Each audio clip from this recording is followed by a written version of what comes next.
ஏடிஎம்க்கு வரணும்னு நினைக்கிறேன். எனக்கு எடப்பாடி வரணும்னு ஆசை. கண்டிப்பாக எடப்பாடி தான் வருவார்.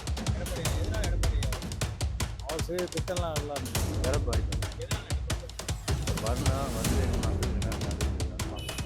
ஏடிஎம் தான்.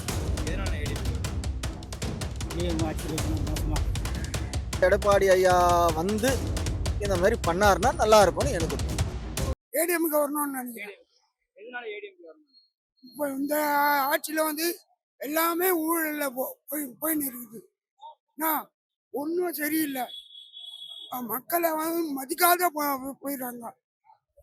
நிறைய விஷயம்லாம் இருக்குது. எவ்வளோ பேர் மினிஸ்டர் மாட்ட போகிறாங்க பாருங்க. ஆட்சி ஒன்றும் எத்தனை பேர் மாற போகிறாங்க பாருங்க.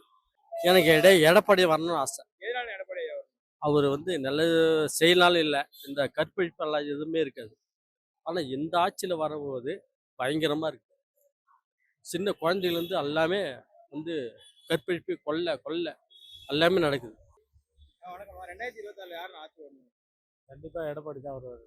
எடப்பாடி எதனால எடப்பாடி வரணும்? அவர் செய்த திட்டம்லாம் நல்லா இருந்தது. ரவுடிஸ் தான் அந்த எதுவுமே இல்லாமல் இருந்தது. இப்போ வந்து கற்பழிப்பு எல்லாம் சாதாரணமாக நடக்குது. கொள்ளைலாம் சாதாரணமாக நடக்குது. ஆட்சி தான் நடக்குது, காட்சி தான் அது, ஆட்சி கிடையாது. அதனால எடப்பாடி வரணும். எடப்பாடி தானே எதனால எடப்பாடி பண்ணுறது? அது வரணும் வந்து மக்களுக்கு என்ன நல்லது செய்யலான்னு பார்க்கலாம். அவருக்கு வாய்ப்பு கொடுத்தாங்கல்ல, அது வந்து கண்டிப்பாக பண்ணணும். ஏன்னா வர ஆட்சி தான் அதுமாதிரி தான் இருக்குது. யாரும் ஒன்றும் பண்ணும்போது இல்லை. இவர் வருது என்ன பண்ணுறோன்னு பார்ப்போம். ஏடிஎம் தான் வரும். எதனால ஏடிஎம்கே வரணும்? டிஎம் ஆட்சி ரொம்ப மோசமாகுது.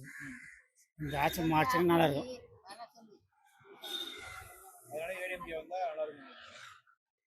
எடப்பாடி வந்தா செய்வார் நீங்க எப்படி நம்புறீங்க? செய்கிறதே செய்யலையோ ஆட்சி மாறினா நல்லா இருக்கும். அதனால எடப்பாடி இந்த ஆட்சியில் வந்து 2026 என்னை பொறுத்த வரைக்கும் ஊழல் இல்லாத ஆட்சி அமையணும், லஞ்சம் இல்லாத ஆட்சி அமையணும், மக்களுக்கு நல்லது பண்ற ஆட்சி அமையணும். இதுதான் எந்த ஆட்சி வரணும்னு நினைக்கிறீங்க? என்னை பொறுத்த வரைக்கும் எம்ஜிஆர் இருக்கும் போது ஏடிஎம்கே ஆட்சி அந்த மாதிரி இருந்தது. இப்போ எடப்பாடி ஐயா வந்து இந்த மாதிரி பண்ணாருன்னா நல்லா இருக்கும்னு எனக்கு தோணுது.